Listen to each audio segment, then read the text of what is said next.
మీలో ఉండే పగ ద్వేషము మీ చేత ఎన్నెన్ని పనులు చేయిస్తూ ఉంటాయి అనేది ఆలోచించాల్సిన ఒక విషయం. ఇప్పుడు ఈ పుతిన్ గారు భారత్ వచ్చి వెళ్ళడం, దీని తరువాత మీరు రెపర్కషన్స్ అన్నారు అనుకోండి, ఎన్నెన్ని దేశాలు ఎన్నెన్ని రకాలుగా ఆలోచిస్తున్నారు అనడానికి టర్కీ ఒక గొప్ప ఉదాహరణ. అంటే భారత్పై వాళ్లకు ఉన్న శత్రుత్వం, ద్వేషం. సో దీన్ని వీళ్ళు ఎలా చూపిస్తున్నారు అంటే, వీళ్ళు అమెరికాకు ఒక ప్రపోజల్ ఇచ్చారు. ఇందులో వీళ్ళు ఏమంటారు అంటే, మా వద్ద ఉండే రష్యా వారి S-400ను మేము మీకు సరెండర్ చేసేస్తాం, మేము ఎలాగో కొన్నాము కదా, సో దానిని తీసుకువచ్చి అమెరికాకు ఇచ్చేస్తాము, మీరు మీ F-35 ప్రోగ్రాములో మమ్మల్ని కలుపుకోండి. అంటే అమెరికా ఏం చేస్తుంది, తన మిత్ర దేశాలు అంటే ముఖ్యంగా నాటో, ఈ నాటో దేశాలకు వాళ్ళ F-35 విమానాలను అమ్ముతూ ఉంటారు. అమ్మడము కాదు, ఇదే మీకు శ్రీరామ రక్ష. ఈ F-35 నీ వద్ద ఉంటే ఏ దేశము కూడా నీతో యుద్ధము చెయ్యలేదు. అలాంటి ఒక గొప్ప 5th జనరేషన్ స్టెల్త్ విమానము అని మార్కెటింగ్ చేసి ప్రతి ఒక్క మిత్ర దేశానికి ఇలా అమ్మేస్తూ ఉంటారు. సో ఇవాళ టర్కీ ఏమంటుంది, మాకు S-400 వద్దు, నీకు ఇచ్చేస్తాను, కానీ నీ వద్ద ఉండే F-35 విమానాలు మాకు ఇవ్వండి. పోయిన వీడియోలో మనం మాట్లాడడం ఇదే రివర్స్, ఇదే విషయాన్నే మనం భారత్ యొక్క పాయింట్ ఆఫ్ వ్యూ నుంచి చూసారు అనుకోండి, పూర్తిగా రివర్స్గా ఉంది కదా. అంటే మాకు ఎందుకండి F-35? ఇప్పుడు లాక్హీడ్ మార్టిన్ వాళ్ళు మోదీ గారితో మాట్లాడుతున్నారు, తీసుకోండి అయ్యా F-35 చాలా గొప్ప విమానము. అంటే మనకు ఎందుకు? పాకిస్తాన్ని ఎదిరించడానికి F-35 అవసరమా? అడిగాము కదండి. మర్మ మనుషులు చాలు. కానీ టర్కీ యొక్క పాయింట్ ఆఫ్ వ్యూ నుంచి చూడండి, వాళ్ళు తమ వద్ద ఉండే S-400 దీన్ని పెట్టుకొని ఏం చెప్పారు, ఒకవేళ సైప్రస్ లేదా అర్మీనియా ఇక గ్రీస్ లాంటి దేశాలు టర్కీపై యుద్ధము ప్రకటిస్తే మేము మా వద్ద ఉండే S-400ని వాడతాం. ఎందుకు?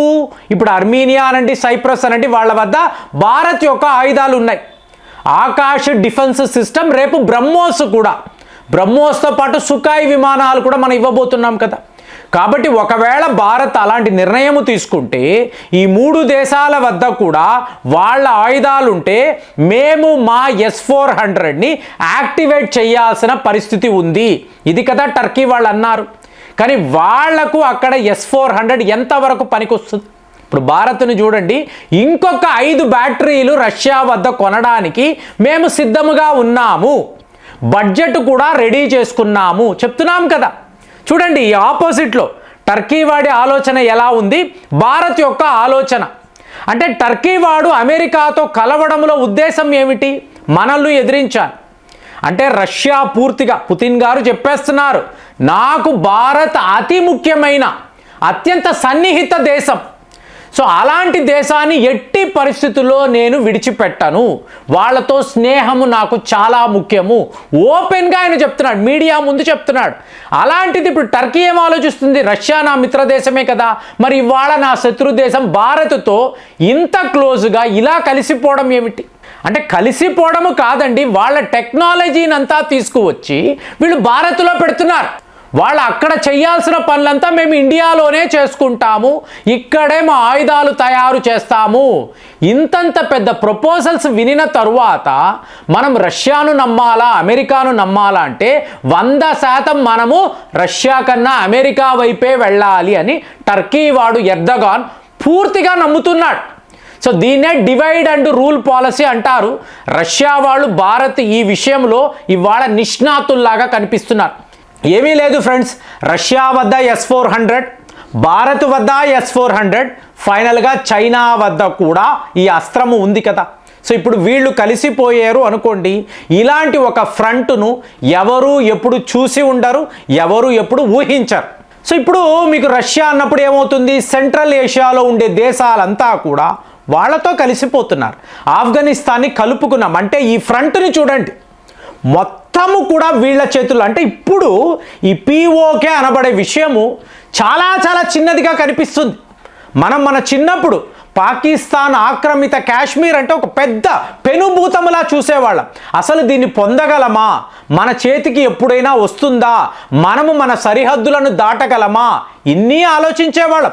నాకు తెలిసిన మిలిటరీలో ఉండే ఆఫీసర్స్ మేము ఇక్కడ తుపాకులు పెట్టుకొని నిలబడి ఉంటే అక్కడ తీవ్రవాదులు వాళ్ళు కూడా, అంటే పాకిస్తాన్ ఆర్మీ కాదండి, తీవ్రవాదులు కూడా తుపాకులు పట్టుకొని కాశ్మీర్లోకి రావడానికి వాళ్ళు రెడీగా ఉండేవాళ్ళు అని మాట్లాడతారు. ఇవాళ ఆ పరిస్థితి ఉందా?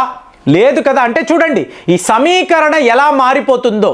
సో ఇప్పుడు టర్కీ వాడు ఏం ఆలోచిస్తున్నాడు, అమెరికా, పాకిస్తాన్, ఆఫ్ఘనిస్తాన్ వాళ్లతో కలిసి ఉండే తీవ్రవాదులు, ఈ గ్రూపులో నేను కలిసిపోయాను అంటే అమెరికా యొక్క ప్రొటెక్షన్ ఉంటుంది.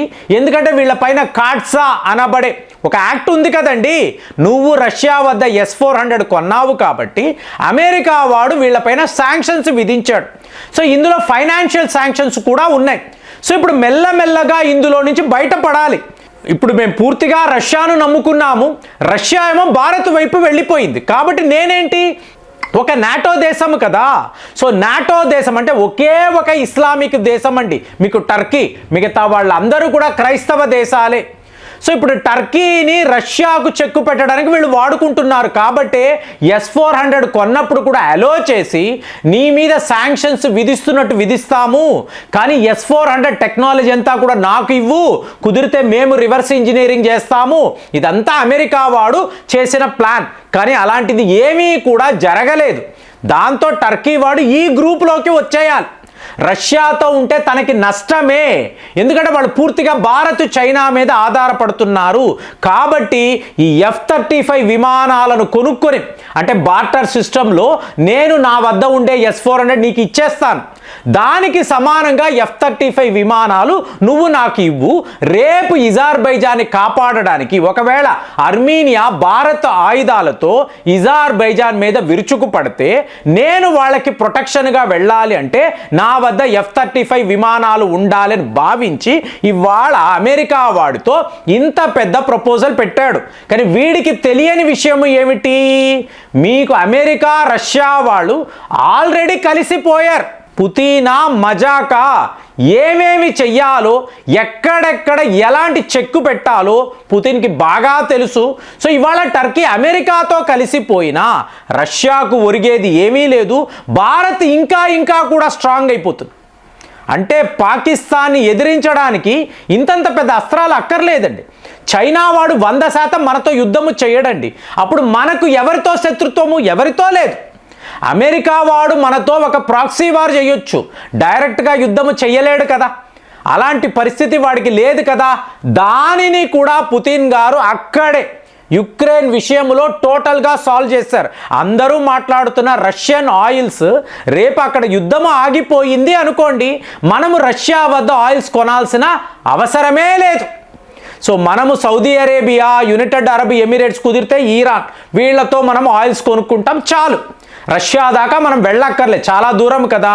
కానీ రష్యాతో ఉండే డిఫెన్స్ అగ్రిమెంట్స్ మాత్రము పెద్ద స్థాయిలో, అంటే ఆయిల్స్ వ్యాపారాన్ని కాంపెన్సేట్ చేసే స్థాయిలో సూపర్ సుకాయ్లు, సుకాయ్ 57, సుకాయ్ 75, S-400, S-500 లాంటి పెద్ద పెద్ద డిఫెన్స్ అగ్రిమెంట్స్ మనం రష్యాతో వేసుకుంటున్నాం. మరి ఇంత పెద్ద ఆటలో టర్కీ లాంటి దేశాలు మనల్ని ఎదిరించాలి, మనల్ని శత్రువుల్లా చూడాలి, ఇదంతా కూడా వీళ్ళు కంటున్న పగటి కల. ఆపరేషన్ సింధూర్లోనే క్లియర్ అయిపోయింది. అమెరికా వాడి F-16 ఏమయ్యాయి, చైనా వాడి ఈ యుద్ధ వాహనాలు, వాడి ఎయిర్ డిఫెన్స్ సిస్టమ్, టర్కీ వాడు పంపించిన ద ఫేమస్ బైరక్టర్ డ్రోన్స్, సర్వము కూడా బూడిదే. అలాంటప్పుడు ఇవాళ రష్యా, భారత్ కలిసిపోయి పుతినే ఏకంగా భారత్కు వచ్చి ఇంతంత పెద్ద సంతకాల్లో మీకు ఇలాగ ఒప్పందాలు వేసుకున్నప్పుడు తిరుగులేని ఫ్రెండ్షిప్ ఇది. అందుకే అంటున్నాను టైం టెస్టెడ్ అంటున్నాను. ఎన్నో ఒడిదుడుకులు, ఎన్నో సందర్భాల్లో మనము ప్రమాదంలో పడ్డాము. ఇప్పుడు యుక్రెయిన్ యుద్ధంలో రష్యా కూడా వాళ్ళ ఎకానమీయే కొలాప్స్ అయిపోతుంది అనుకున్నారు. కానీ భారత్ నిలబడి రష్యాను కాపాడింది కదా.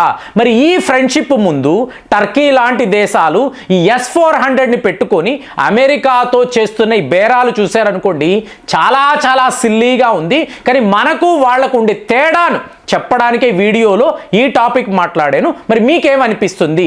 టర్కీ వాడి పిచ్చి పని, దీన్ని మీరు ఎలా చూస్తున్నారు? కామెంట్స్లో రాయండి. మళ్ళీ వచ్చే వీడియోలో కలుద్దాం. జై హింద్.